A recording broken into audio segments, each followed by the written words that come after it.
Mes chers frères, que la paix de notre Seigneur Jésus soit maintenant sur vous et sur toute votre famille. Amen. Je suis le frère Antonio Junior et frère, je dois vous dire quelque chose ici. Et regardez, Dieu m'a donné un message très fort, un message puissant. J'en suis sûr, cela va changer votre journée et cela va changer votre vie. Si vous mettez en pratique ce que je vais vous dire ici. Vous savez, frère, nous avons un grave défaut, c'est d'essayer de cacher quelque chose à Dieu. Comme si le Dieu tout-puissant, omniscient, omniprésent, le Dieu qui sait tout à notre sujet. Avant même que le mot ne sorte de notre bouche, il sait déjà ce qui est ici, hein ? Et même ainsi, on insiste à essayer de justifier devant Dieu nos erreurs, on essaie de lui montrer un type de personne que nous ne sommes pas. Frères, le Seigneur connaît notre cœur d'une manière si profonde, plus que nous-mêmes. Alors, ce que le Saint-Esprit m'a montré, c'est que aujourd'hui est une révélation tellement forte parce que bien souvent, tu ne reçois pas les réponses à tes prières, ce que tu présentes devant le Seigneur, à cause de certains détails que je vais t'apporter ici dans ce message. Frère, il est très important d'apprendre dans la Bible comment plaire à Dieu, comment avoir vos prières exaucées. Bien sûr, Jésus a dit aux disciples la même chose qu'il nous dit aujourd'hui. Tout ce que nous demandons en son nom, il le fera afin que le Père soit glorifié. Mes frères, quand nous regardons dans l'original, dans l'essence de ce que Jésus voulait vraiment dire par cela, alors tout change. Je vais transmettre un enseignement précieux et commencer directement le message pour ne pas prendre trop de votre temps. Je veux vraiment que vous prêtiez attention à ce que je vais partager ici, car peut-être n'y avez-vous jamais pensé ainsi. Et vous allez commencer à comprendre pourquoi, bien souvent, Dieu n'agit pas dans votre vie. Pourquoi il reste souvent en retrait alors qu'il aimerait être en train d'agir et de faire ce qui devrait être fait pour que vous ayez des résultats dans votre vie, de prière, dans votre communion avec lui. Amen. Donc le message d'aujourd'hui est très fort. Avant tout, je veux juste vous demander une chose. Abonnez-vous à ma chaîne, vous qui êtes nouveau ici. Je veux que vous soyez sur ma liste de prières chaque jour. Et ce n'est pas une blague, je prie vraiment mes frères, et Dieu connaît mon cœur. Et je vous demande aussi d'activer la cloche de notification pour ne rien manquer. Alors, sélectionnez l'option « Toutes » pour ne pas manquer les prochaines prières que je publierai, d'accord ? Les prochaines vidéos sont une bénédiction, je suis sûr qu'elles vont beaucoup t'édifier, d'accord ? Alors, commençons par la réflexion d'aujourd'hui et ensuite je veux faire une prière spécifique pour toi et ta famille. Gloire à Dieu. Frère, as-tu déjà réfléchi au fait que la première réaction de l'être humain après la chute dans le jardin d'Éden n'a pas été le repentir ? En fait, c'était la peur, et la peur a poussé Adam à faire deux choses que nous faisons encore aujourd'hui. Il s'est caché et il s'est justifié. Tu te souviens que Dieu lui a demandé « Adam, où es-tu » Et il a répondu « J'ai entendu ta voix, Seigneur, et j'ai eu peur et je me suis caché. » Donc d'abord, il a essayé de se cacher de Dieu et ensuite il a essayé de se justifier. Tu te souviens après quand Dieu l'a confronté ? Il n'a pas dit comme ça « Oh, j'ai fait une erreur ». Non, il a dit ceci « Seigneur, la femme que tu m'as donnée m'a fait tomber dans la tentation ». C'est-à-dire qu'il a rejeté la faute sur l'autre personne. Et regardez comme c'est profond, frère, à cause de cette erreur d'Adam. Maintenant, nous tous, chaque être humain qui est pécheur, qui est faillible, on dirait qu'il a appris que la façon de survivre, c'est de se justifier. On apprend ça depuis qu'on est enfant, depuis notre naissance, on casse quelque chose et quelle est la première chose qu'on dit ? Non, ce n'était pas moi. Parfois l'enfant dit « ce n'était pas exprès, c'est un tel qui m'a poussé ». Frère, on emmène aussi ça dans la vie adulte, réfléchissez au travail, au mariage et ce qui est le plus dangereux. Vous savez ce que c'est ? On emmène ça dans notre relation avec Dieu. Malheureusement, nous vivons dans une génération qui déteste assumer la faute. Tout le monde invente une excuse. Frère, la faute est toujours au gouvernement. C'est toujours à cause du passé, c'est toujours à cause de nos parents, c'est toujours à cause de ce traumatisme que nous avons, c'est toujours à cause de notre faiblesse, n'est-ce pas ? Et je ne dis pas que ces choses n'ont pas leur poids, qu'elles n'ont pas leur importance. Elles en ont, oui, mais elles n'enlèvent jamais notre responsabilité. Et alors, frère, ça ne sert à rien d'essayer de se justifier devant Dieu. Parce que devant le Seigneur, la seule défense qui fonctionne pour nous, c'est de nous déclarer coupables. Réfléchis un peu, c'est le contraire de la logique du monde. Parce que dans le monde, tu n'es puni que si tu avoues ta... Se você confessar o seu erro. Mais frère, dans le royaume de Dieu, tu n'es pardonné par le Seigneur que si tu confesses. Regardez comme c'est intéressant. C'est pour ça, frère, qu'une personne qui commet une erreur, tout à coup elle fait une pénitence, elle fait un vœu, une promesse. Frère, cela ne sert à rien. Pourquoi ? La personne essaie de compenser son erreur.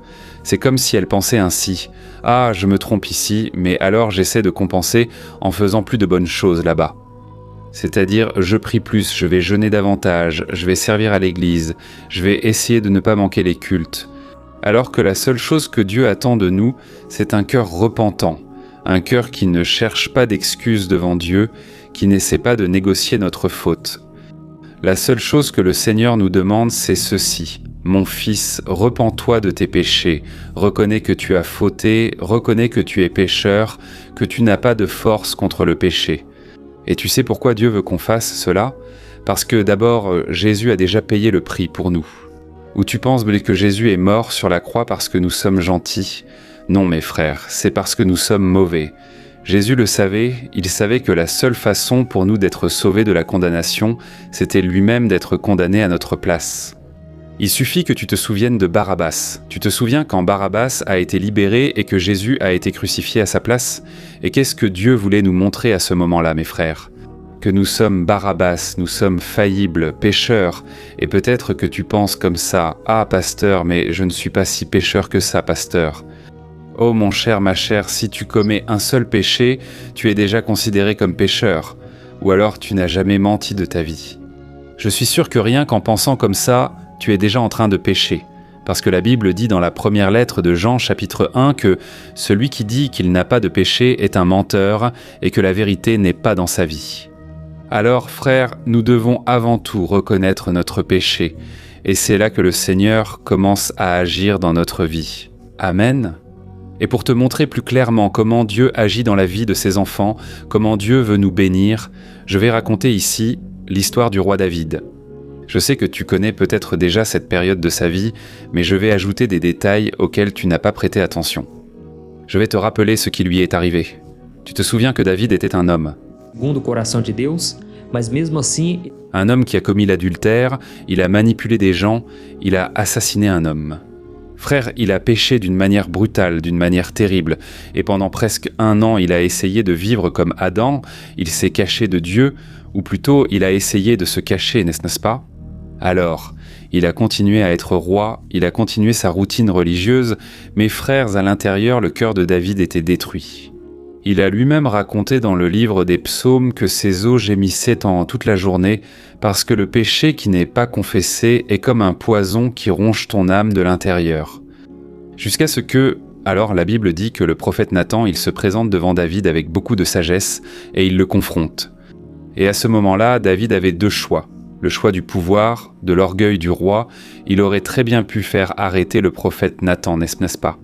Il aurait pu tout nier et se justifier, ou alors il pouvait faire le choix de l'humilité. Frère, la réponse de David a fait toute la différence dans sa vie. Il n'est pas allé voir le prophète en disant « Ah, mais cette femme se baignait en public, elle se baignait la porte ouverte et c'est pour ça que je suis tombé dans la tentation. » Non, il n'a pas dit ça, et il n'a pas non plus dit au prophète Nathan « Ah, le mari de cette femme est parti à la guerre, mais il allait en mourir de toute façon parce qu'il était soldat. » Non, mes frères, David n'a pas essayé de se justifier. Il a simplement dit une phrase que toi et moi devrions dire chaque fois que nous péchons. Tu sais ce qu'il a dit ? « Seigneur, j'ai péché contre toi. » Mes frères, quand David a confessé cela, il a alors ouvert les portes du ciel pour faire descendre la miséricorde du Seigneur. Bien sûr, David a subi les conséquences, et ce n'était pas facile, mais frère, au moins, il a eu le pardon de Dieu. Là, dans le psaume 51, nous avons vu à quel point David était honnête avec Dieu, à quel point il a ouvert son cœur, et c'est ce chemin que tu dois prendre pour revenir vers le Seigneur. Regardez ce que David a dit, frère. Au début de ce psaume, le psaume 51, du verset 1 au verset 4, il a dit ceci « Aie pitié de moi, ô Dieu, à cause de ton amour, à cause de ta grande compassion. Efface les taches de ma rébellion, lave-moi de toute ma faute, purifie-moi de mon péché, car je reconnais ma rébellion. Mon péché me poursuit jour et nuit. J'ai péché contre toi, seulement contre toi, j'ai fait ce qui est un mal à tes yeux. » Regardez ça, frère. Maintenant réfléchissez avec moi à une chose, David. Il avait péché contre cette femme qu'il avait vue en train de se baigner et avec qui il a fini par coucher. Il a péché contre son mari en l'envoyant au front de la bataille pour qu'il meure. Il a péché contre la família. E não só isso, irmãos, nation d'Israël. Mais quand il a réalisé qu'il était en présence de Dieu, il a compris qu'en réalité, tout péché, au fond, est contre Dieu. Quand tu pèches, tu vas à l'encontre de la sainteté du Seigneur, tu désobéis à sa parole, tu ignores l'amour que Dieu a pour ta vie. Alors quand tu comprends cela, tu arrêtes de donner des excuses. Ça ne sert plus à rien de blâmer les autres. Pourquoi ? Tu as compris que ton péché est contre toi, Créateur. Alors, frère, cela change tout et tu sais ce qui s'est passé. David n'a pas seulement reconnu qu'il péchait contre Dieu, mais il a compris ce qui plaît vraiment au cœur de Dieu. Regarde le verset 16 du psaume 51, les versets 16 et 17, il a dit ceci. « Seigneur, tu ne veux pas de sacrifice, sinon je t'en offrirai, et je sais aussi que tu ne prends pas plaisir aux holocaustes. Le sacrifice que le deseja é espírito quebrantado. Seigneur ne rejettera pas, c'est un cœur humble et repentant. » Regardez quelle révélation puissante, frère. David disait ceci. « Oh Dieu, j'ai compris, ça ne sert à rien d'essayer de t'impressionner.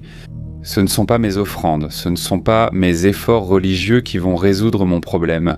Je sais que ça ne sert à rien d'aller seulement à l'église.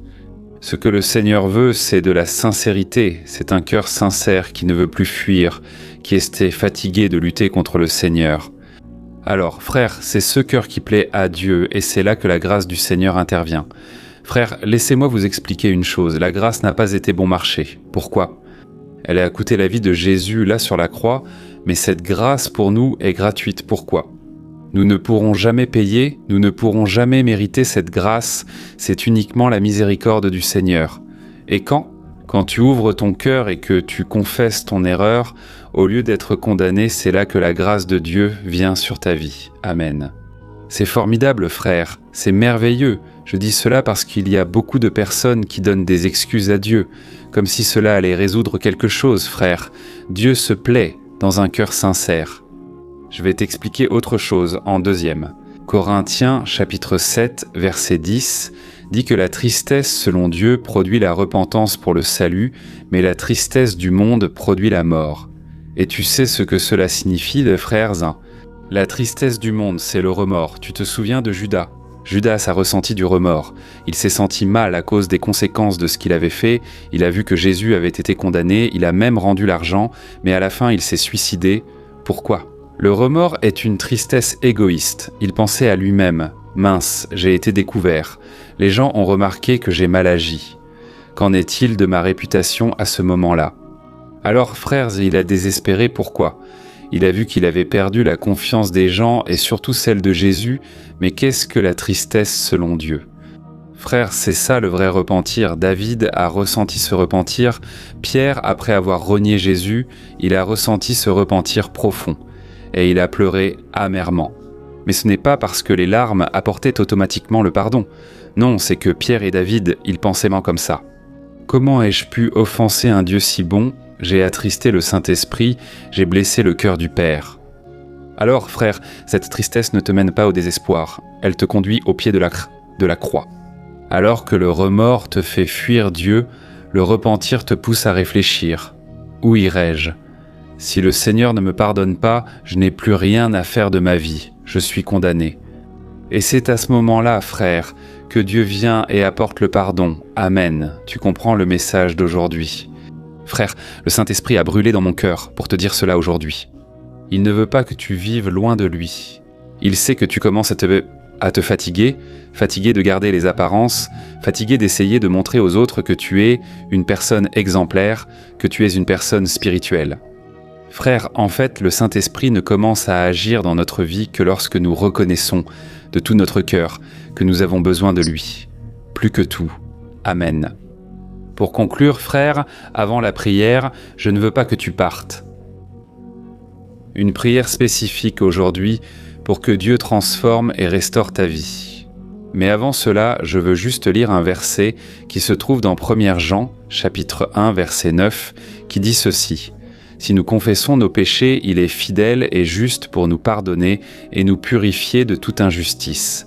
Amen. » Alors comprenons bien ceci. Si nous confessons notre péché, c'est-à-dire que la condition dépend de nous, confesser. Il ne s'agit pas d'informer Dieu, mais d'être d'accord avec lui, d'appeler le péché par le nom que Dieu lui donne, sans utiliser d'autres mots, sans chercher d'excuses. Autrement dit, si tu as menti, tu vas dire « Dieu, j'ai menti ». Si tu as convoité une femme, tu vas dire « Dieu, j'ai convoité cette femme ». J'ai regardé avec un regard impur et, de la même façon, toi, femme qui a convoité un homme, tu vas le dire exactement comme c'est, tu comprends ? Tu ne vas pas contourner l'histoire, c'est ça que tu dois faire, et ensuite, ce que tu as pensé, l'autre chose. Tu confesses tes péchés, Dieu est fidèle et juste. Et regardez comme c'est intéressant, frère. Ici, il n'est pas dit que Dieu est bon et miséricordieux pour pardonner. Non, il est dit que Dieu est fidèle et juste. Pourquoi ? Parce que le pardon de Dieu, frère, n'est pas basé sur un sentiment. C'est un acte de justice. Il est fidèle à la promesse qu'il a faite et il est juste parce que le prix du péché n'a pas été ignoré. Il a été payé entièrement, parce que à la croix du calvaire. Et tu sais ce que cela signifie. Que lorsque tu confesses ton erreur, Dieu n'est pas en train de fermer les yeux pour te pardonner, non, il agit selon sa propre justice qui a déjà été accomplie en Christ. Jésus a déjà subi le châtiment, il a versé son sang à cause de toi et maintenant tu reçois le pardon gratuitement. Mais comme je l'ai dit, un prix élevé a été payé là à la croix. Alléluia, Amen. C'est pourquoi la Bible dit que celui qui confesse ses péchés et les abandonne obtient miséricorde. Pourquoi ? La confession est la porte, tu as ouvert la porte pour que Dieu puisse entrer dans ta vie, mais maintenant tu dois marcher dans la repentance, c'est-à-dire changer de vie. Ça ne sert à rien de pécher et de continuer là-dedans sans repentance. Frère, la transformation ne se fait pas du jour au lendemain. Certaines choses demandent du temps, mais tu ne peux pas rester comme tu es. Tu dois vraiment te repentir, fuir le péché, tu dois montrer à Dieu que tu es maintenant repentant. Et je sais qu'à ce moment-là, l'ennemi va chuchoter à ton esprit. Il va dire qu'il n'y a plus de solution pour toi, arrête d'être hypocrite. Mais frère, l'ennemi est menteur, il connaît nos faiblesses et il ne veut pas que nous prions. Mais la Bible nous donne le conseil. Ici aujourd'hui, prions, confessons nos erreurs et laissons le lendemain entre les mains du Seigneur. Ne reste pas comme ça en te demandant « mais et demain ? Et si je retombe encore dans la tentation ?» Ce n'est pas comme ça, frère. Confessez vos erreurs, abandonnez le péché, demandez des forces à Dieu et alors laissez entre les mains du Seigneur.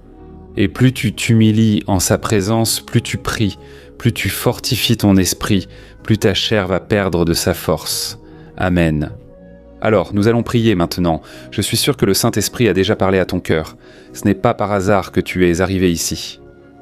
Je sais que tu as aussi des amis, des personnes proches de toi, qui ont besoin d'entendre cette parole.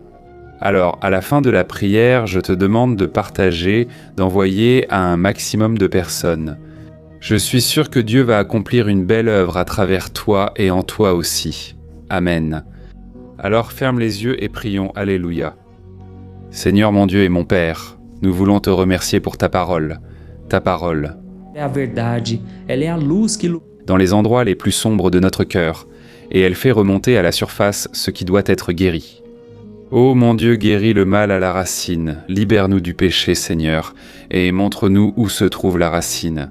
Père, là où nous sommes tombés, pourquoi agissons-nous de cette manière ? Ô mon Dieu, nous avons appris aujourd'hui qu'il ne sert à rien de nous cacher de toi, il ne sert à rien de justifier notre erreur. Seigneur, tu ne regardes pas à l'apparence, tu vois le cœur, et tu nous connais mieux que nous-mêmes. C'est pourquoi, mon Dieu, nous ne voulons pas tomber dans l'erreur d'Adam, qui a essayé de fuir, a essayé de se justifier. Nous voulons maintenant confesser nos péchés. Père, je mets devant toi ma vie, la vie de tes enfants, et je te demande ici, Seigneur. Pardonne-nous, ô Dieu. Pardonne-nous pour toutes les fois où nous avons essayé de te tromper, comme si cela était possible. Pardonne notre vaine tentative de nous cacher de toi, alors que tu connais déjà notre vie, notre avenir. Ô mon Dieu, pardonne notre orgueil, ô Père. L'orgueil qui nous fait dépenser une énergie énorme, à essayer de prouver que nous avons raison, à essayer de vaincre le péché par nos propres moyens, nous n'y arrivons pas. Mon Père, si ce n'est pas la puissance du Saint-Esprit en nous, nous tomberons toujours dans la tentation. Ô mon Dieu, au nom de Jésus, je te demande, Seigneur, rappelle-toi de cette personne qui prie avec moi. tout ce qui peut être caché, tout péché qui n'a pas été confessé, qui a été un poison pour l'âme. Cette personne qui n'arrive pas à pardonner mon Dieu, elle continue à nourrir cette rancœur, cette amertume, et ses paroles montrent qu'elle est encore blessée. Car au final, elle en arrive à souhaiter du mal ou que le Seigneur fasse justice.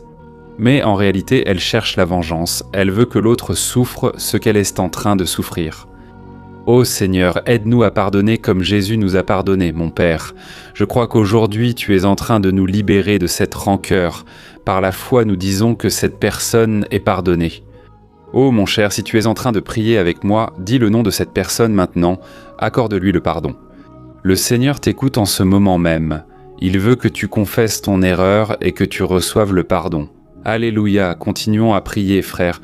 Je crois que la présence du Seigneur est ici, apportant la guérison. Alléluia, Père. Je crois que cette confession aujourd'hui apporte la guérison. Mon Dieu, pas seulement pour notre âme, mais aussi pour notre corps. Combien de personnes sont fatiguées, Dieu, parce qu'elles cachent des péchés. Dieu, aide-nous à nous libérer de cela, Père. Aide-nous, Seigneur, car bien souvent le péché est tellement enraciné en nous. Beaucoup viennent de familles désorganisées, des familles pleines de péchés. Père. Et bien souvent, nous finissons par répéter le cycle, mais au nom de Jésus, nous demandons pardon. Aujourd'hui, nous ne voulons pas faire ce que nous avons appris des hommes, mais ce que nous avons appris de Jésus, et aujourd'hui nous apprenons. Seigneur, que le prix a déjà été payé, ta justice a déjà été accomplie à la croix, alors nous ne recevons pas le pardon avec doute, mais avec foi, avec autorité. Père, je crois qu'aujourd'hui notre dette a été payée, elle a été annulée. Jésus, merci beaucoup Seigneur d'être mort sur la croix à notre place. Aujourd'hui nous voulons marcher avec toi dans la lumière. Enlève donc Seigneur cette tristesse du remords. Qui ne regarde que les conséquences, qui ne regarde que la honte, mais met en nous, Seigneur, un véritable repentir. Père, de nombreuses personnes m'écoutent en ce moment et doivent donner leur vie à Jésus. C'est pourquoi, toi qui pries avec moi maintenant et qui reconnais que tu dois commencer ta marche aujourd'hui une bonne fois pour toutes. Et toi qui n'as jamais vraiment ouvert la porte de ton cœur à Jésus, alors répète ces paroles avec moi. Je veux que tu pries de tout ton cœur et Jésus, il va te pardonner. Amen. Tu y crois ? Alors dis comme ça, « Oh Seigneur Jésus, je suis fatigué de me cacher. Je reconnais que je suis pécheur et que j'ai besoin de toi. Je confesse mes erreurs et je remets ma vie entre tes mains. Je crois que tu es mort sur la croix pour payer le prix de mes péchés et je reçois ton pardon et ton salut par la foi. Lave-moi, purifie-moi, transforme-moi Seigneur et écris mon nom dans le livre de la vie. Je te reçois comme mon unique Seigneur et Sauveur. Amen. Alléluia. Ô Seigneur, je te remercie pour cette personne qui a fait cette prière et je te demande, ô Père, que tu scelles le cœur de cette personne avec ton Saint-Esprit. Protège ton fils et ta fille de tout mal, Seigneur. Je prie pour que ce message, cette prière, Père, ne passe pas inaperçu ici. Qu'elle touche d'autres cœurs qui sont fatigués de vivre dans le mensonge. Que cette prière, Père, atteigne des milliers et des milliers de personnes et que des vies soient restaurées, que des familles soient transformées par la puissance d'une confession sincère. Nous te donnons tout honneur, toute gloire, car toi seul es digne de toute louange et adoration. Au nom de Jésus, je prie et je te remercie. Amen. Gloire à Dieu.